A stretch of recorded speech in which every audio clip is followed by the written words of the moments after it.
All right, everybody, take your seats. Class is in session. Welcome to Matt's Fragrance School, where I'm going to give you some more information about the fragrances that you are buying. So today, what we're going to go through is fragrance concentrations. Just for the record, we're going to pretend this is a whiteboard, all right? Because I've been seeing a lot of people on the internet talk like they think they know what they're talking about when it comes to fragrance concentrations and just fragrance chemistry in general. Now, some of the time, some of these people are partially correct, but they're missing a lot of context clues, and the things that they're saying, while they may be correct, it can still be misleading in a way. So today what I'm gonna do is I'm gonna educate you guys on the levels of fragrance concentration, kind of the officially recognized levels, and the effects that they can have, plus also just like a little bit of extra info here and there. I have done this video before. However, it was one of my first ever videos I did, and that was like over a year ago now. I know a lot more now, and I think I've got a lot more information to share with you guys so you can be more informed about the products that you're buying. For credibility purposes, my name is Matt. I am a self-taught perfumer, and I am a scientist in the field of chemistry, and I've done enough education to have a pretty good idea of what I'm talking about here. Now, the reason why I wanted to make this in the first place is because I saw this post on Threads and just, yeah, nah, it's not really correct. So let's correct this. This just isn't it. The levels actually are these.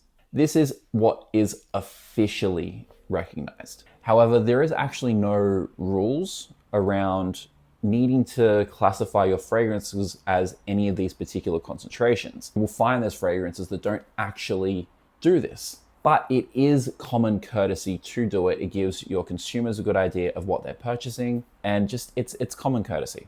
Anyway, let's go through these 5 on this diagram here. Firstly, we have Eau Fraiche. This is about 1 to 3% concentration. This is basically just alcohol in a bottle. Your like Sol de Janeiro and Fleur body sprays, they will sit in that kind of concentration of fragrance material in the bottle. It's fine for a $40 body spray, but for a $200 bottle of fragrance, nah. Next up is an Eau de Cologne, 3 to 5%, by the way. Now, this does serve a purpose. Jo Malone in particular loves a good Eau de Cologne. And there are benefits of a fragrance at this level of concentration. However, they are pretty low concentration. Now, we get to Eau de Toilette. This is probably what you're more familiar with. These are 5 to 15% in concentration. It is intentionally vague. You can have some EDTs that are basically just mostly ethanol, or you can have some that are pretty much at eau de parfum level. And in all levels of this concentration, you can have some really great fragrances and some kind of crappy ones. It is just really, really, really varied. However, Eau de Toilette is the one that cops the most flack online for being crap. Mind the pun. Toilet, crap, get it? You get it, right? Eau de Toilette is the biggest target for online criticism for not being concentrated enough. And that's because it always gets compared to Eau de Parfum. Now, Eau de Parfum can sit anywhere between 15 to 25%. Now, that's the funny thing. Like, an Eau de Parfum could be 18, and then an Eau de Toilette could be 14.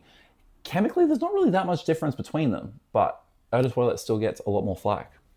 I have now turned into an Eau de Toilette apologist. Eau de Parfum, though, 15 to 25% is the most common concentration of a fragrance. And by the end of this video, you will understand why that is the case. Finally, we have Extrait de Parfum or Parfum. I personally prefer to call it Parfum. This is anything above 25%. Now, Extrait de Parfum and Parfum are the same thing. Some people will try and tell you that like Extrait is like a higher concentration, like 40+%. No, it's not. If anyone tries to tell you that Extraits are more concentrated than a Parfum, they are wrong. Also, you might see advertising terms like Elixir or Absolute. These are just marketing terms. Parfum is the highest you can get. Okay, so what happens when you change the concentration of the fragrance? What actually happens to it chemically? Well, as you decrease the concentration, you increase the projection and sillage. This is due to increased alcohol content in the bottle.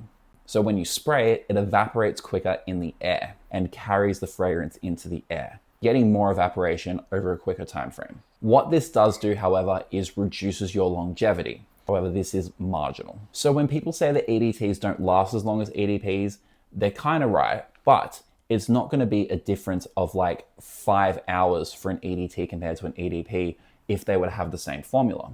And this does not mean that a Louis Vuitton Imagination EDP is going to last longer than a Jazz Club EDT from Maison Margiela. And why is that? Well, it's really just down to the scent profile of the fragrance. The primary factor behind longevity is the chemical makeup of the fragrance. This will have a significantly greater effect than any kind of concentration. Side note, a little bit of trivia. So you will often see content creators saying, oh my God, this dupe lasts longer than the original. The reason why they do this is because a lot of dupe companies want to have that tag like, oh my God, this lasts longer than the original. So what they will do is they will actually throw off the balance of the formula by overloading it with things like Ambroxan and Isoe Super, which are stable compounds and on paper do give a fragrance a bit better longevity. But it can in some instances just make the scent profile not quite right. Now, does this mean that a parfum is better than an EDT? Well, it doesn't necessarily. The industry would love for you to believe that in all cases, their highest concentration is going to be their best, but it's just not always the case. So where is the sweet spot here? Now, this depends on the scent profile. Scents that are designed to evolve and have very distinct top, middle, and base notes, I believe, this is just kind of my feeling on it, will benefit from a lower concentration. Hear me out here. This is because there is more, it's hard for me to kind of put it into words because in my mind, there's more room for the fragrance to diffuse and it allows particular components to shine. In my opinion, the more complex and dense a fragrance is, the better it will benefit from a lower concentration because it allows it more room to, I suppose, evolve over time. It gives everything an opportunity to shine and it doesn't get too muddy and it doesn't really get cloying and it just feels more balanced. This is completely anecdotal, by the way. This is just my vibes and knowing how these things work. On the flip side, the more linear and consistent that a fragrance is, it will benefit from a higher concentration. This will allow them to have more staying power and it'll allow all of those components just to mesh together for a longer period of time. Because even in a linear fragrance, the different components in it will last for different amounts of time. However, I do need to say that every single fragrance has its own ideal target zone. And perfumers do a lot of testing on the concentration to kind of work out what the best one's gonna be. I will say, I went to the Le Labo store in Kyoto a few months ago. I know, have I not mentioned this a million times already? But I actually got to see on their sheet that they have in front of them, it'll tell them the concentration that they need to make their fragrances up into. And it was really, really, really varied. Like, there was some as low as 8%, and then there was some as high as like 20%. So that's completely down to what their perfumers have done the testing on and worked out what the best concentration is. So now you might be wondering, hey Matt, why don't they make their concentrations like 75% or something like that? First of all is safety. That high level of aroma compounds, some of them can be allergenics. So you don't really want to have that much of it on your skin. But the other reason is because of solvents. The most common solvent used in fragrances is perfumer's alcohol, which is 95% denatured ethanol and with a few little additives to make it not drinkable, and also some water is in there as well. Ethanol only has the capacity to carry so much in it before it just can't anymore. It's just too much. In chemistry, this is what we call saturation. Now, the saturation point is going to depend on the chemical makeup of the fragrance. For example, like linalool is way more soluble in ethanol than vanillin is. But in general, the higher your concentration, the higher risk you have of saturation. It's already tricky to formulate a fragrance at 30%, let alone try and do one at 70%. If you're going to 70%, you are almost guaranteed to get some level of saturation. So where is the sweet spot? Now you can generally guarantee that most things below 10% are gonna probably fully dissolve, provided it's soluble in ethanol. So it's safe, but it's not quite optimal. It will probably evaporate a little bit too quick. However, anything over 30% is really playing with fire and you're probably gonna get some level of saturation somewhere in the mix. From my personal experience, I like to formulate between 15 and 20%, which falls into eau de parfum, which is why, in my opinion, an eau de parfum is the most optimal fragrance concentration you can get. It also gets a good mix of projection and longevity as well. I personally love a nice 18%. That's my general starting point, and then I'll adjust it depending on the scent profile of the fragrance and whatever testing we do there. So lastly, say a fragrance is at like 30% and it's getting to the point where it's saturated, what might a perfumer do? Well, I'm glad you asked, because there is a little trick that perfumers will do to feign a higher concentration and trick the average consumer into thinking the product they're getting is more premium or higher concentration. Now, the concentration in a fragrance can be described as every single component mixed in with the solvent, the alcohol.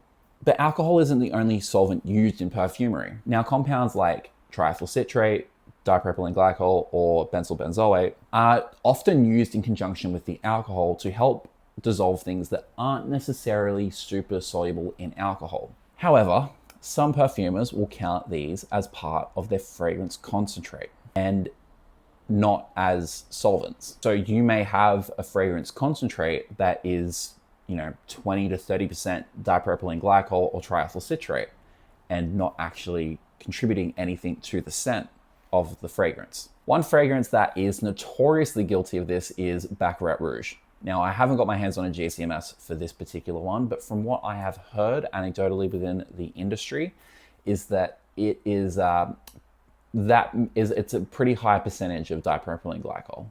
Like the extrait de parfum that you're getting is not actually an extrait de parfum if you don't count the DPG. Now, you can think of this practice however you want to. Now, in the supply chain, the scheme of things, it doesn't affect the cost of the fragrance all that much at all, but it can look a little deceptive in advertising. But the reason for adding these solvents are completely valid.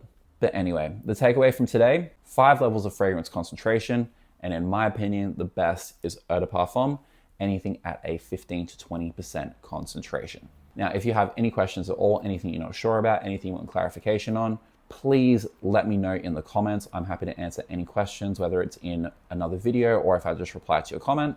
But I hope you walked away from today learning a little bit more about the fragrance that you purchase. Anyway, that is all I have for you guys today. I hope you have a great week, and I will see you guys next time.